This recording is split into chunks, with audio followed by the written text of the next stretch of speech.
Hello students, আজকে চলে এসেছি নতুন একটি ভিডিও নিয়ে।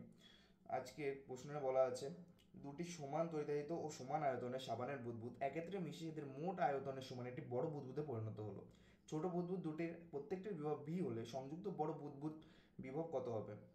চলো তাহলে উত্তরটা দেখে নেওয়া যাক। দেখো, প্রশ্নে বলা আছে দুটি সমান আয়তনের বুদবুদ, অর্থাৎ দুটি সমান আয়তনের বুদবুদ যাদের ব্যাসার্ধ আমরা ধরে নিতে পারি ছোট হার, তারা পরিণত হবে একটি বড় বুদবুদে যার ব্যাসার্ধ আমরা ধরে নিচ্ছি বড় হাতের আর।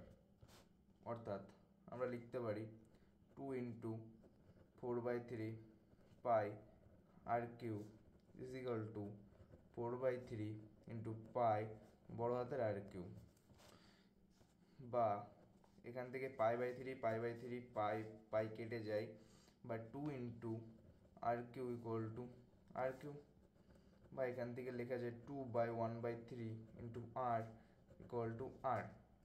দেখো, এটা আমাদের এই যে মানটা বেরিয়েছে, এই যে মানটা বেরোলো, এটা হলো আমাদের বড় গোলকের ব্যাসার্ধ। তো আমরা কি জানি? আমরা জানি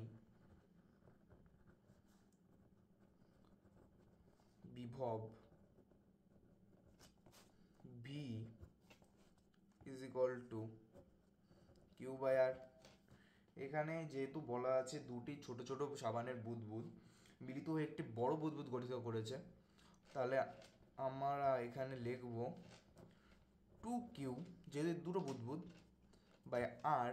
আর এর মান কত বেরিয়েছে আমাদের?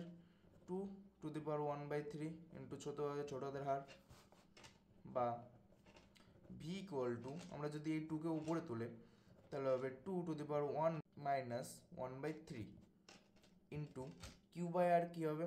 আমরা জানি q/r = v, যেটি হলো বিভব। দেখো, প্রশ্ন বলা আছে ছোট বুদবুদ দুটির প্রত্যেকটির বিভব v, অর্থাৎ এখানে q/r হবে v। তাহলে এখানে যেহেতু দুটি ভি একই লাইনে ভালো দেখায় না, তাহলে আমরা এটিকে ভি ড্যাশ দিয়ে দিতে পারি, বা ভি ড্যাশ = 2⁻2/3 ভোল্ট। এটি হচ্ছে আমাদের উত্তর। আজকের ভিডিওটি এই পর্যন্তই। যদি ভিডিওটি পছন্দ হয়ে থাকে তাহলে একটা করে লাইক করো, আর এমনই যদি ফিজিক্স রিলেটেড কোনো সমস্যা থাকে তাহলে আমাকে কমেন্টে জানিও।